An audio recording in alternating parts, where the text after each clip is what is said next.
All right, so I've got to put off the transcription.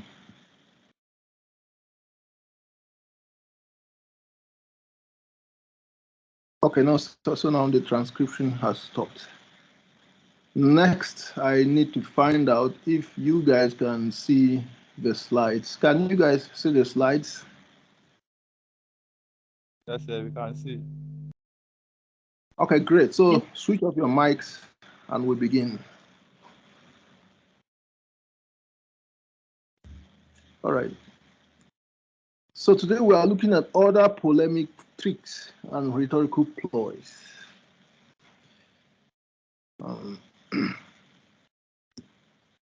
We've seen some fallacies in the past weeks.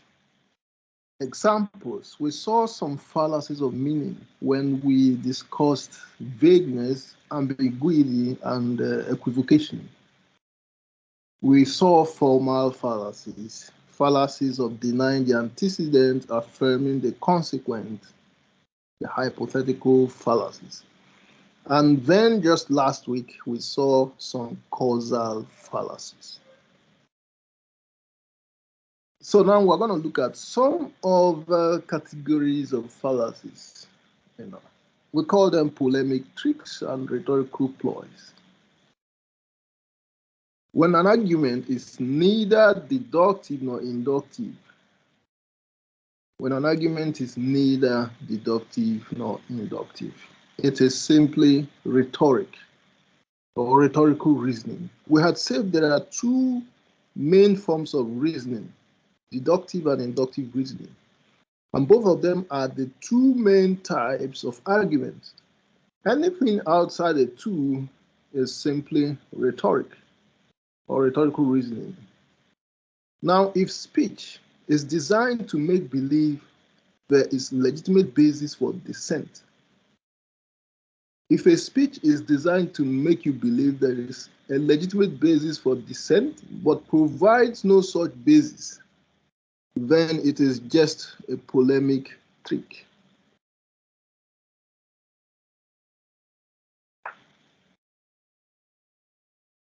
Fallacies are a temptation, or let's say fallacies become a temptation when one is unable to provide good deductive or inductive arguments. That means that if you are in an exchange of arguments or a debate and you run out of good arguments, you'll be tempted to look for fallacies in an attempt to save yourself. Fallacies of meaning. We talked about equivocation. Equivocation is shifting between two meanings of a single word in an argument without indicating the shift. Shifting between two meanings of a single word in an argument without indicating the shift. Examples, we had said I'm celebrating my birthday in a gay manner because I'm gay. The first use of gay means happiness, and the second one means the state of being homosexual. Now let's look at a more meaningful example. Now this example is about opposing a campaign for gender equality. Now let's assume that some women are campaigning for gender equality. Let's assume that these women campaigning for gender equality, are marching down the street campaigning for gender equality. And then there are some men who do not like the campaign, and one of them says this: it is wrong for women to say that they are free from gender inequality. That is because they are free to leave the house, roam the streets if they like, go to church, market, and so on. It is wrong for women to say they are not free from gender equality. After all, they are free to leave the house, roam the streets if they like, go to church, market, and so on.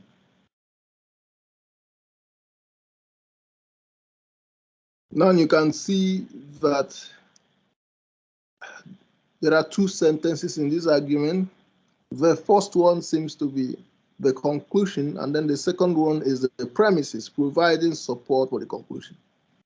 The first sentence concludes that women are wrong when they say they are not free from gender equality. And then the second one explains that they are actually free to leave the house, go anywhere they like, market, church, and all that. So if they are free to leave the house, why are they complaining that they are not free from gender inequality? So who can explain to us why this is an equivocation?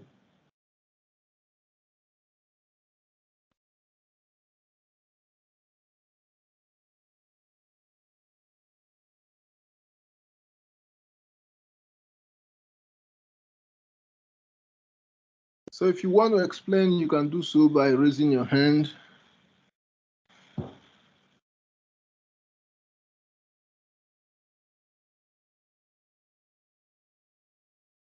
Okay, so to save our time, let me provide the explanation. So now you see that gender freedom from gender inequality is supposed to be freedom from,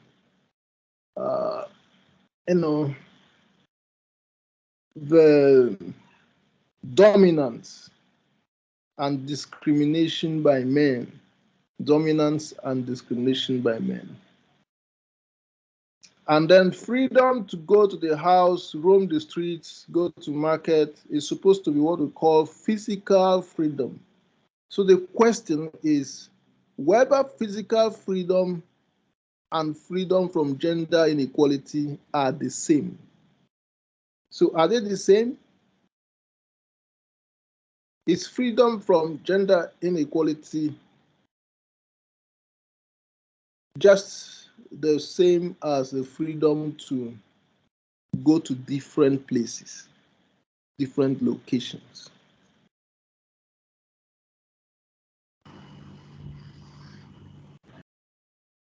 So you can see that, yeah, someone wanted to say something.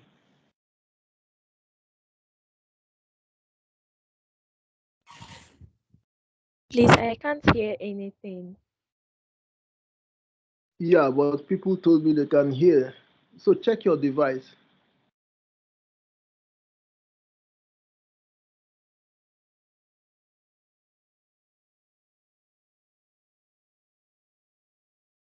So freedom from gender inequality is much more complex than freedom to leave the house.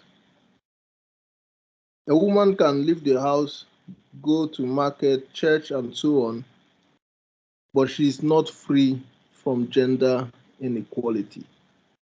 So gender inequality involves not being allowed to do a lot of things. It can be not being allowed to get a job. It can be not being allowed to get educated, get an education, go to school. It can be not being allowed to take certain positions in the church, in the workplace. So freedom from gender inequality can occur in a lot of ways. So when someone says that women are free from gender inequality because they are free to go to market and church, then that means the person is shifting between two senses of the word freedom. So the two freedoms are not the same. Freedom from gender inequality and freedom to go to market and church are not the same. Not exactly the same. So that's equivocation. Concluding on one by citing the other is equivocation because such a conclusion assumes that the two freedoms are the same.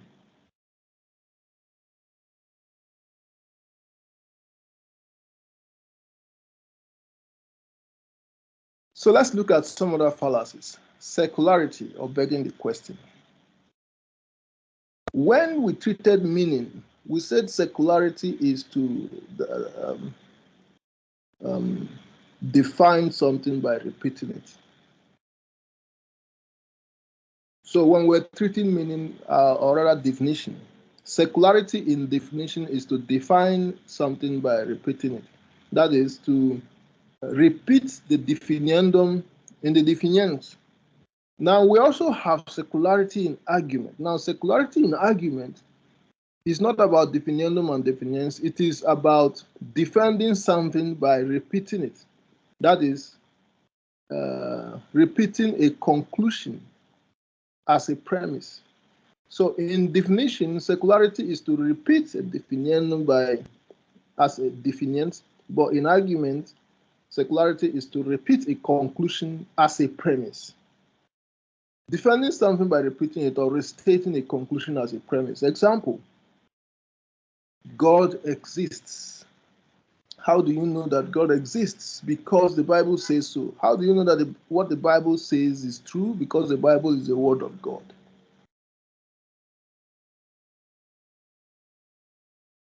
So now, this argument is supposed to defend the idea that God exists, but you can see that the last premise simply refers you back to the existence of God, or rather the word of God. So the conclusion is just restated as one of the premises, precisely the last premise. This is another example. Government should sell off their holdings, which is to privatize, because if government does not do so, it is being socialist. So you don't commit secularity by just repeating a conclusion as a premise. You also commit secularity by repeating the obvious opposite of a conclusion as a premise. You also commit secularity by repeating the obvious opposite of a conclusion as a premise. So when you say government should privatize, why? Because if government doesn't privatize, then government is being socialist. Everyone knows that privatization is the opposite of socialism, and socialism is the opposite of privatization.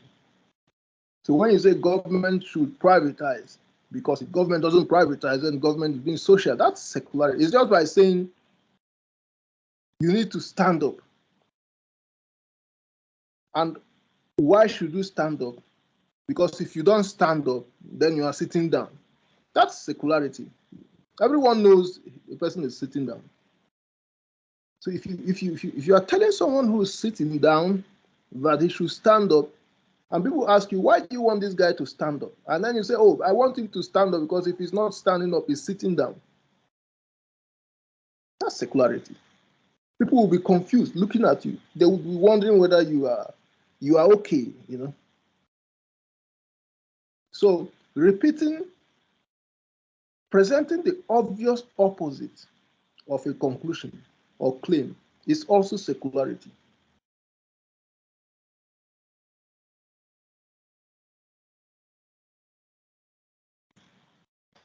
Grandstanding.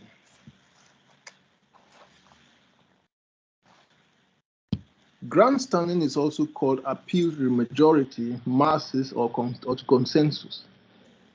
Defending a conclusion with premises stating how many people believe in the conclusion. Defending a conclusion with premises stating how many people believe in the conclusion. Example, Toyota cars are the best cars today. Why? Because majority own them. Toyota cars are the best because majority own them. So this is what we call grandstanding. It's just an appeal to majority. Instead of appealing to majority, what you should do is to provide technical reasons why Toyotas are the best cars. They are the best cars because of what? Is it because they are more durable, or they are more reliable, or they cover more miles, or they are more fuel efficient, or, you know, those are the things that we expect to see as premises instead of the premise that majority own them.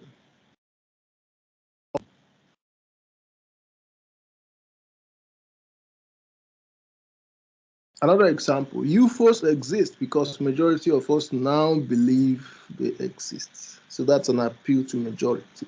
It's understand that it is a fallacy. It's not a correct argument. Then you have ad hominem. Ad hominem is also called personality praises or attacks, defending a conclusion by presenting premises about the personality of the person behind the conclusion. Defending a conclusion by presenting premises about the personality of the person behind the conclusion. So if you are arguing with someone, you don't leave the argument and start talking about the person. Talking about someone who is making an argument is different from talking about the argument.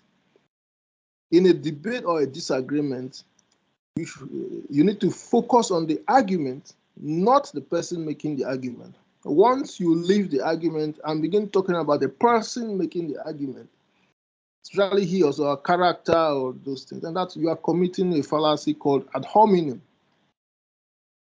We have two types, positive and negative. Positive, which is also called eulogistic ad hominem, is to support a person's position in a debate by saying good things about the person. To support someone's argument by saying good things about the person. Example, I believe what it says about HIV because he comes from a family of medical doctors.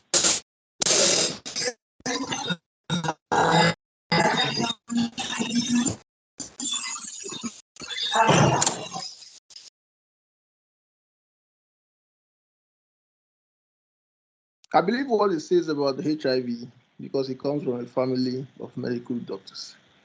So, I mean, supporting what someone says about HIV should not have anything to do with the person's family or even the person himself. Negative ad hominem, also called dyslogistic ad hominem. Dyslogistic ad hominem, negative ad hominem. Rejecting a person's argument or position by presenting premises attacking the person's reputation or circumstances. Rejecting a person's argument or position by presenting premises attacking the person's reputation or circumstances. Example, I do not accept what he says about the economy because his father looted the economy. I do not accept what he says about the economy because his father looted the economy.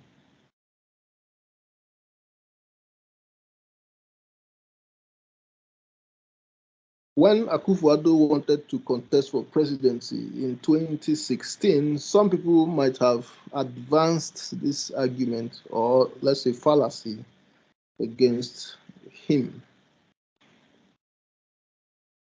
Although now some people will begin to wonder if such people were correct because the way he ran the economy somehow seems to amount to looting because creating 130 ministries is to loot the economy, especially imaginary and fictitious ministries where money is spent buying Land Cruisers, offices, and all kinds of things for work that doesn't exist. All right. Illegitimate appeal to authority, defending someone's position or argument by referring to the person's superior knowledge or expertise. Illegitimate appeal to authority, defending someone's position or argument by referring to the person's superior knowledge or expertise. Example, his position must be right because he has a higher educational qualification. So trying to support someone by arguing that he has a higher education. So that's an illegitimate appeal to authority. Genetic fallacy, arguing that the conclusion or idea is right or wrong, or preferring or rejecting a product based on its geographical, chronological, or contextual origin. Example, in a debate between a British and a Kenyan professor, when you could say, I have not yet examined their arguments, but I assume the British professor must be right. I've not yet examined their arguments, but I assume the British professor must be right. So that's a genetic fallacy. Assuming that a British professor must be correct, whilst a Kenyan or Ghanaian professor must be wrong. before even examining their arguments. That's a genetic fallacy. It means you made your conclusion based on geographical origin. Another example, I've not examined the German and Ghanaian product, but I think the German product has to be the better one. So you understand that upon examination, you might find out the German one is better. But if you are finding the German product to be better because you have examined the two products, then when you say the German product is better than the Ghanaian one, you are not committing a fallacy because you have examined the two products. But if you are making conclusions favoring the German product without examination of the matter at hand, then that's a genetic fallacy. Appeal to threat, arguing that people should support a conclusion by presenting premises citing what will happen to them if they don't. Arguing that people should support a conclusion by presenting premises citing what will happen to them if they do not. Example, our SRC president has rolled out a scheme. If you do not support it, you will find it hard. If you do not support it, you will hardly get a job after school. Our SRC president has rolled out a scheme. If you do not support it, you will hardly get a job after school.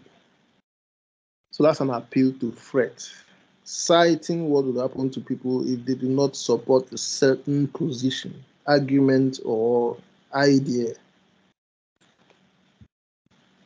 Appeal to pity, defending a conclusion by whipping up sympathy.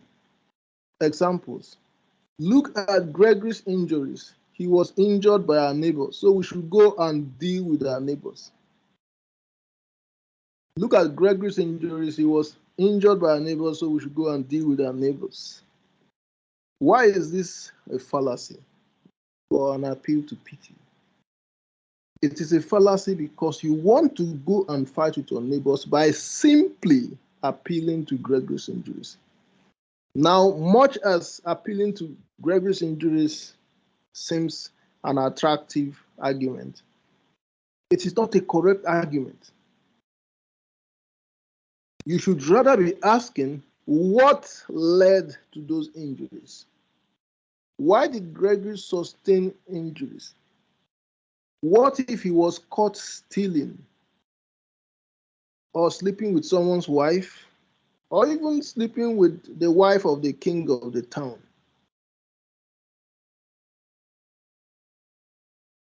So by deciding to go and deal with those who inflicted injuries on Gregory, you might be making a mistake based on fallacious reasoning. You need to find out what led to the injuries first, and then base your decision on that rather than simply Gregory's injuries. When there is a crime, especially murder, and the police takes the matter to court, sometimes the police would bring videos of the person who was killed, especially if he or she was slaughtered and maybe her body was cut up into parts, things like that. If the videos and pictures are very disturbing, if they are disturbing, the police would bring those videos, to see if the judge or the jury will be affected by the disturbing nature of the videos. Now, if the judge or the jury allows him or herself to be disturbed by the graphic nature of the video or pictures, and then passes a hasty judgment, probably sentencing an innocent person to death or to life imprisonment, then maybe later on it will be discovered that the judgment was wrong But what many people don't know is that the judgment was affected by the judge or jury allowing themselves to be influenced by the graphic nature of the videos or pictures.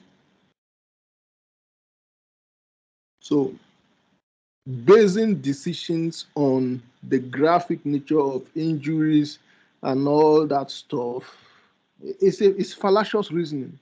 You should be basing your decision on what led to it, the circumstances that led to it, why it was caused, those things, that not the injuries themselves.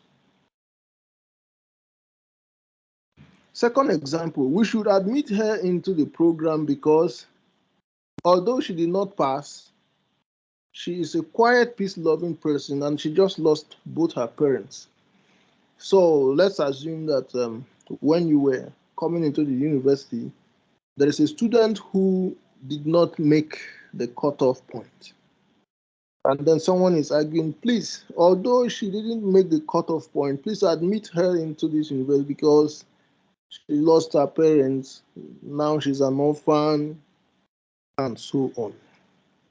So that's what we call appeal to pity. It is a fallacy. It's not a correct argument. What if the person is admitted and then she fails and drops out again?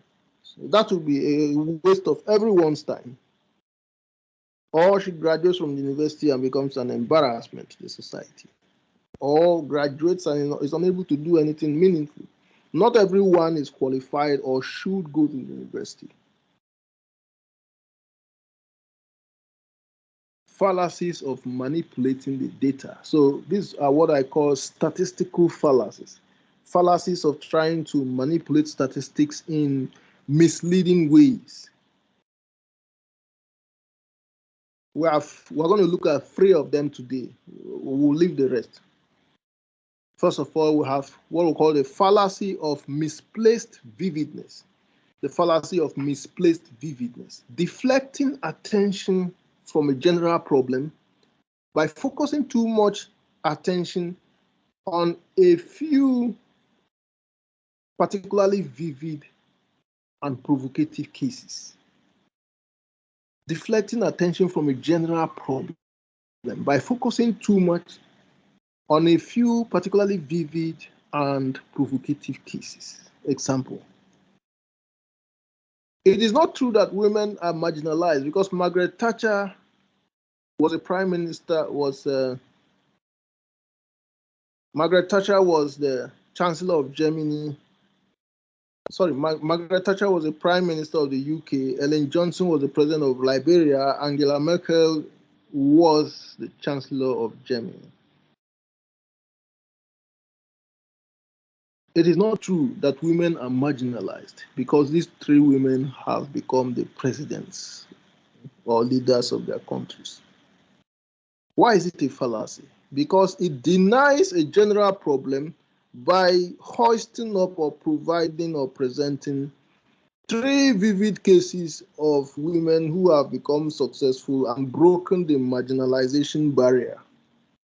So just because 3 women have broken the marginalization barrier doesn't mean that the rest of the women in the world are not marginalized. That's why we said that the fallacy of misplaced vividness is deflecting attention from a general problem by focusing too much on a few particularly vivid and provocative cases. Let's look at the fallacy of semi-attached figures. The fallacy of semi-attached figures. The deceitful use of statistics. Example. Conclusion. UG students are more mature than UCC students. Premise. This is because a study revealed that 73% of UG students are spiritually motivated compared to 56% of UCC students. Why is this a fallacy? Because the statistical study is not relevant to the conclusion. This is a study about spiritual motivation. and it was presented as a premise. And then the conclusion is about maturity. What's the relationship between spiritual motivation and maturity?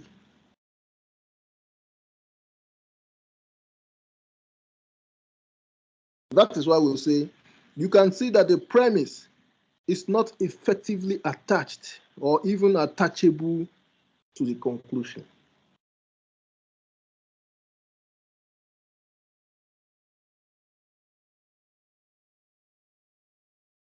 Another example.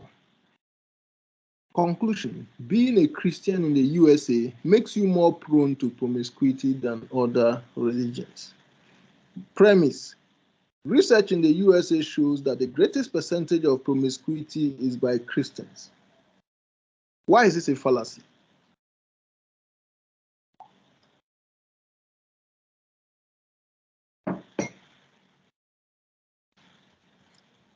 Why is this a fallacy? I actually saw this news on Huffington Post, a prominent newspaper in the USA. And then I immediately noticed the fallacy. What is the fallacy? I discovered the fallacy by checking the population of Christians in the US. When you check the population of Christians in the US and you see that it is more than 90%,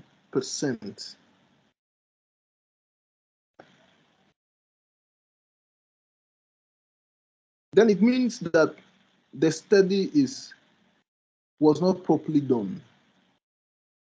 If the population of Christians in the US is more than 90%, and then the study concludes that Christians are more promiscuous than other religions.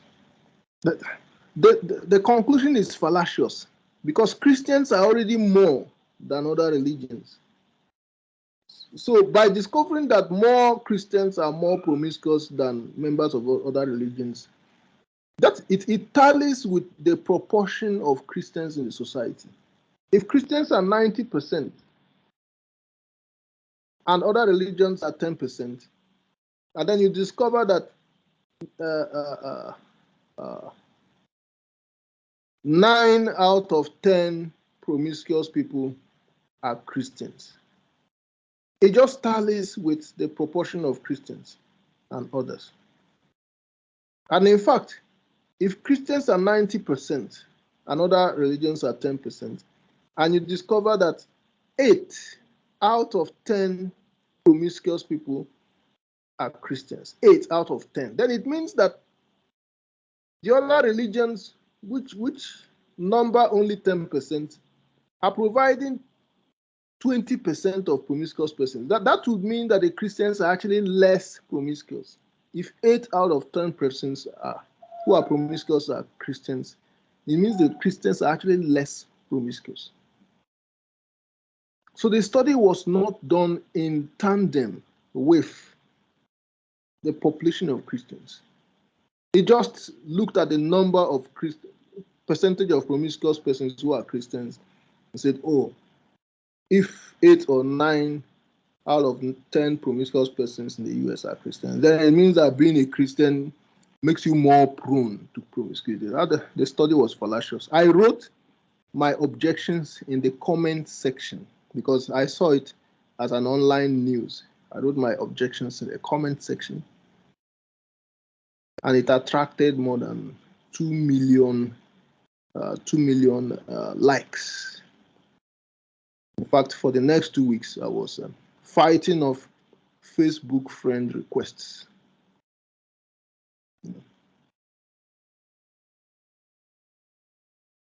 Hasty generalization. Judging an entire population based on a few samples in the population. We saw this last week. Example, Peter is strong, James is strong, therefore all men are strong.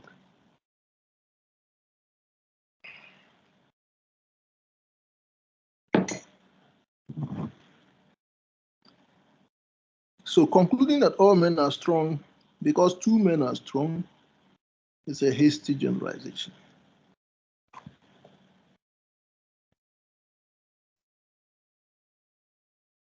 Another example, 2 robberies have taken place in my house. The robbers involved were from the eastern region. Therefore, people from the eastern region are quite mean. So why is it a hasty generalization? It is a hasty generalization because the person living next door might have also experienced two robberies. And in his or her case, maybe the two robbery gangs were both from the western region. So whilst your neighbor has been attacked twice by robbers from the western region, you have been attacked twice by robbers from the eastern region. So which region are we going to say has more mean people?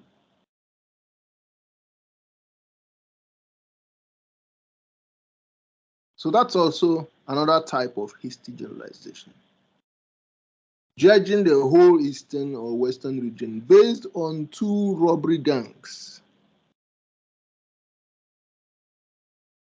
forgetting that there are millions of people from these regions who are living lives of integrity, waking up every morning, going to work, working from 9 a.m. to 5 p.m., coming home to take care of their families, going to church on Sundays, and being good citizens, paying their taxes. So just two robbery gangs consisting of a few guys who are frustrated cannot be used as a basis for reaching conclusions about an entire region of millions of people. So that's the end of the semester. Watch your lecture videos regularly. Buy and read your textbooks. Do all the exercises in your textbooks. Check your Sakai platform regularly for announcements. Your examination modalities will be communicated to you in due course. So at this point, we're going to take questions. After attending to the questions, I will upload the videos and then send them to your coordinator. So any questions?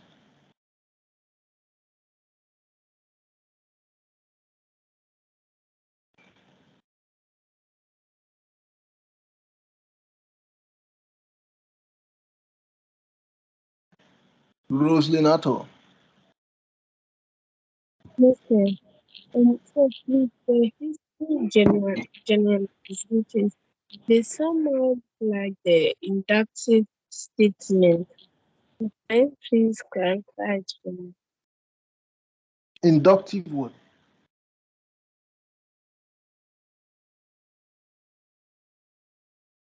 Repeat your question, Roslyn. So I was saying that the hasty generalizations and the inductive arguments, they are somehow alike for me because the inductive argument, the conclusion is not necessarily true. And in this example for the hasty generalization, the conclusion wasn't necessarily true. Yeah, so remember that we had looked at an example of 10 metals which were tested. Uh, we found upon experimentation that 10 different metals expanded when heated. And on the basis of those 10 metals, we reached a conclusion that all metals expand when heated. So you can see that that particular argument is also a hasty generalization. And when we discussed inductive arguments, we concluded that it is safer to make inductive arguments that are based on more specific calculations, such as statistical inductive arguments or inductive arguments with the statistical hypothesis as conclusion. So those are the safer kinds of inductive arguments to make. These ones that make general conclusions based on particular samples are potentially hasty generalizations.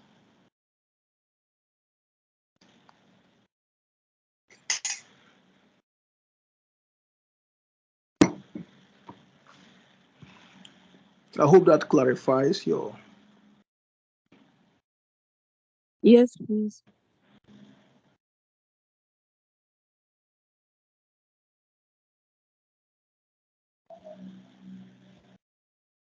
Okay, so I'm gonna put up the recording And by the way, this is the last class of the semester. Next week we'll have our revision, and after the revision, you are basically done with the course and you just prepare for your exams. So let's meet next week for our revision. It is likely to be face to face. I think that is going to be arranged by the coordinator. And so let me pause the recording, or rather stop it, and then